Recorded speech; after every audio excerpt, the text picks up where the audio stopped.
Hello students, आज की class में आपका स्वागत है। न्यूनतम मजदूरी पर कानून बना। पूर्व प्रदेश राज्य की विधानसभा में कानून कैसे बने, इसे जानने के लिए आइए विधानसभा में एक कानून पर होने वाली चर्चा एवं बहस को देखें। सबसे पहले मंत्रिमंडल ने तय किया कि मजदूरों की स्थिति को सुधारने के लिए एक प्रस्ताव पेश किया जाए। इसलिए श्रम मंत्री ने विधानसभा में न्यूनतम मजदूरी का बिल पेश किया। पहले दिन प्रस्तावित विधेयक की प्रतियां बांटी गई। कानून किस प्रकार बनता है, इस पर चर्चा करते हैं कि सबसे पहले मंत्रिमंडल में यह तय करता है कि किस विषय पर कानून बनाना है। जैसे कि पूर्व प्रदेश में पहला कानून जो कानून बना वह था, मंत्रिमंडल ने तय किया कि मजदूरों की स्थिति को सुधारने के लिए हमें एक प्रस्ताव पेश करना चाहिए और इसीलिए श्रम मंत्री ने विधानसभा में न्यूनतम मजदूरी का बिल पेश किया। पहले दिन जो विधेयक अर्थात जो बिल पास होना था, रखना था, हमें उसकी प्रतियां यानी पेपर्स बांटे गए, उसके बारे में छाप करके पेपर बांटे गए कि न्यूनतम मजदूरी बिल क्या है। इसके पश्चात विधेयक पेश करते हुए श्रम मंत्री ने कहा, पिछले कुछ सालों में उत्पादन बहुत बढ़ गया है, लेकिन मजदूरों की मजदूरी नहीं बढ़ी है। कई मजदूर संगठनों ने मजदूरी बढ़ाने के लिए आवाज उठाई है। कई बार हड़तालें भी हुई हैं। इससे उत्पादन पर बहुत बुरा असर पड़ता है। वास्तव में मजदूरों की मांगें जायज हैं। सरकार को जनहित में सोचना चाहिए।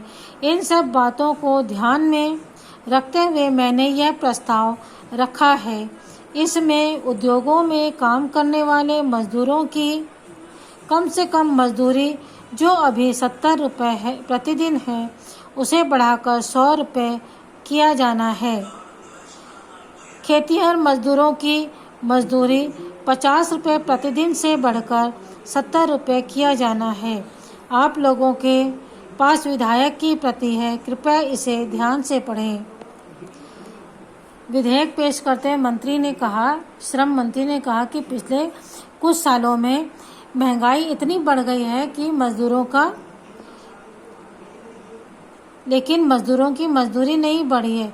इसी कारण कई मजदूर संगठन जो हैं आए दिन हड़तालें करते हैं, जिसके कारण उत्पादन पर बुरा प्रभाव पड़ रहा है। कोई भी संस्था में, कोई भी उद्योगों में यदि हड़ताल होती है तो हड़ताल होने से न सिर्फ मालिकों को नुकसान होता है, बल्कि मजदूरों को भी उनकी मजदूरी प्राप्त नहीं होती है, जिससे कि उनकी भी पारिवारिक स्थिति पर इसका विपरीत प्रभाव पड़ता है। इसी दृष्टिकोण से पूर्व प्रदेश में श्रम मंत्री ने न्यूनतम मजदूरी बिल पेश किया। इसके द्वारा यह कहा गया कि पहले उद्योगों में जो काम करते थे लोग, उन्हें 70 रुपये प्रतिदिन के हिसाब से मिलता था, उसे अब बढ़ा करके 100 रुपया किया जाना चाहिए। और जो खेतों में काम करने वाले मजदूर हैं, उन्हें प्रतिदिन 50 रुपये मिलते हैं, जो कि अब बढ़ा करके 70 रुपये किया जाना चाहिए।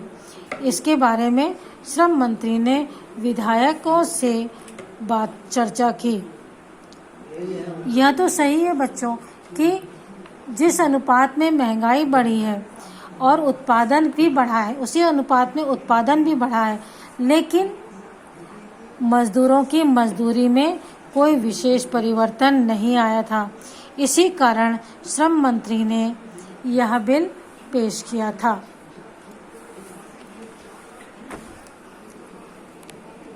कुछ दिनों बाद इस प्रस्ताव पर चर्चा हुई। सभी ने बिल को बड़े ध्यान से पढ़ा। हर बिंदु पर विस्तार से विचार हुआ। कोई बिल के पक्ष में बोलता तो कोई विपक्ष में। स्वाभाविक है, जब किसी बात पर चर्चा होती है, वाद विवाद होता है, तो कोई पक्ष में बोलता है और कोई विपक्ष में बोलता है। इसी प्रकार इस बिल से भी संबंध में भी इसी प्रकार की चर्चा विधानसभा में हुई। विधेयक पर बहस। जनता मिशन दल के विधायकों ने बिल का समर्थन किया। उन्होंने कहा कि हमारे राज्य में अधिकांश खेतीहर मजदूर हैं। जब तक उनकी हालत नहीं सुधरेगी, हमारा राज्य आगे नहीं बढ़ सकेगा। फिर कुछ और विधायकों ने भी समर्थन किया। भारत दल के विधायक इस बिल के विरोध में थे। भारत दल की एक महिला विधायक ने कहा, मैं इस प्रस्ताव का समर्थन नहीं करूंगी, क्योंकि समान कार्य के लिए समान मजदूरी स्त्री और पुरुष को मिलनी चाहिए। इसका नियम तो बना है, परंतु इसका पालन नहीं किया जाता। महिलाओं को आज भी पुरुषों से कम मजदूरी दी जाती है।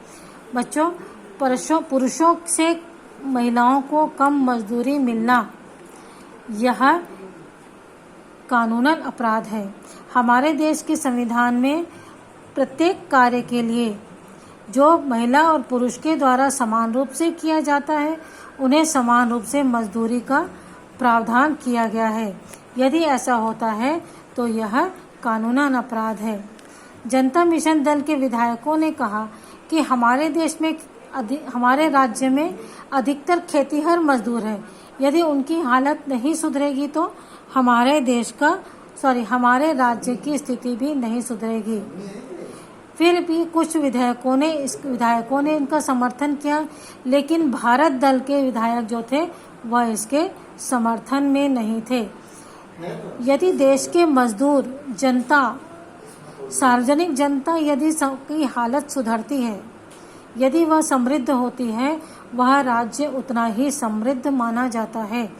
अतः प्रत्येक सरकार को चाहिए कि वह अपने राज्य की जनता की भलाई के लिए कार्य करे। जनता मिशन दल के एक विधायक ने खड़े होकर कहा, सरकार यह ध्यान देगी कि मजदूरों को नए दर से मजदूरी दी जाए, महिला और पुरुषों को समान मजदूरी मिले। इसके लिए इस बिल में खास प्रावधान किए गए हैं। आखिर में विधानसभा अध्यक्ष ने कहा कि इस बिल पर काफी चर्चा हो गई, अगले दिन इस पर मतदान होगा। जनता मिशन दल के विधायक ने खड़े होकर कहा कि सरकार यह ध्यान देगी कि नए बिल के अनुसार मजदूरों को मजदूरी दी जाए, महिला और पुरुषों को समान मजदूरी मिले, इसके लिए भी विशेष ध्यान दिया जाएगा। इस प्रकार जनता मिशन दल के विधायक ने भारत दल के विधायकों को संतुष्ट करने के लिए अपना प्रावधान रखा।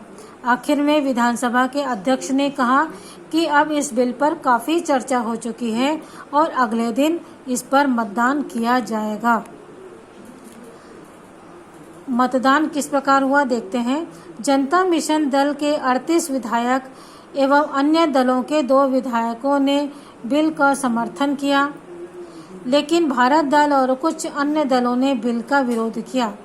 इस बिल के पक्ष में 40 और विपक्ष में 29 मत पड़े। विधानसभा में बिल पास हो गया। इसके बाद बिल को राज्यपाल के हस्ताक्षर के लिए भेज दिया गया। उनके हस्ताक्षर के बाद यह बिल कानून बन गया और सरकारी राजपत्र के द्वारा इसे पूरे राज्य में प्रसारित कर दिया गया। कोई भी विधेयक हो, जब उस पर बहस होने के पश्चात उस पर वोटिंग अवश्य कराई जाती है। जनता मिशन दल ने भी के द्वारा रखे हुए इस विधेयक पर भी वोटिंग कराई गई, मतदान कराया गया, जिसमें जनता मिशन दल के 38 विधायक और अन्य दलों के 2 विधायकों ने बिल के समर्थन में वोट दिया और भारत दल और कुछ अन्य दलों ने बिल के विरोध में वोट डाला था। इस प्रकार यह बिल जो है के पक्ष में 40 और विपक्ष में 29 मत पड़े। इस प्रकार विधानसभा में यह बिल पास हो गया। बिल पास होने के पश्चात इसे राज्यपाल के हस्ताक्षर के लिए भेजा गया और राज्यपाल के हस्ताक्षर होने के पश्चात यह सरकारी राजपत्र में द्वारा इसे पूरे राज्य में प्रसारित कर दिया गया।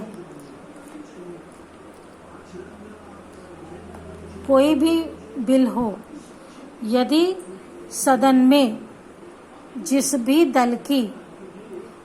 भी दल का बहुमत होता है, वह यदि कोई भी विधेयक या बिल रखता है तो वह बहुमत से पास होना स्वाभाविक होता है, क्योंकि विधानसभा में जो भी दल शासन करता है वह बहुमत में शासन करता है।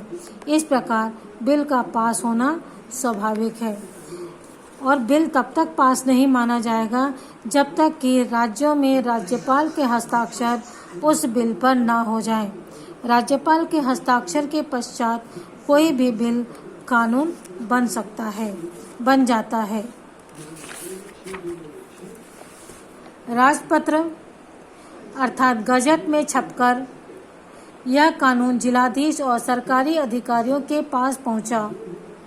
अब यह देखना उनकी जिम्मेदारी होगी कि प्रत्येक मजदूर को बढ़ी हुई दर पर मजदूरी मिले, जितनी विधानसभा में तय की गई है। गजट में छप जाने के पश्चात यह सरकारी राजपत्र जो है प्रत्येक जिले में और के जिलाधीश और सरकारी अधिकारियों के पास पहुंचता है। उसके पश्चात उनकी जवाबदारी होती है कि कोई भी बिल को किस प्रकार वह जनता में प्रसारित करते हैं। यहाँ पर मजदूरी का बिल पास हुआ था, तो अब यहाँ पर सरकारी अधिकारियों, जिलाधीश और अन्य अधिकारियों का कार्य था कि वह मजदूरों को अब बढ़ी हुई दर से मजदूरी दिलाना तय करें। ठीक है, यहाँ आज के लिए इतना ही। इसके बाद का हम अगले वीडियो में देखेंगे। ठीक है, बाय।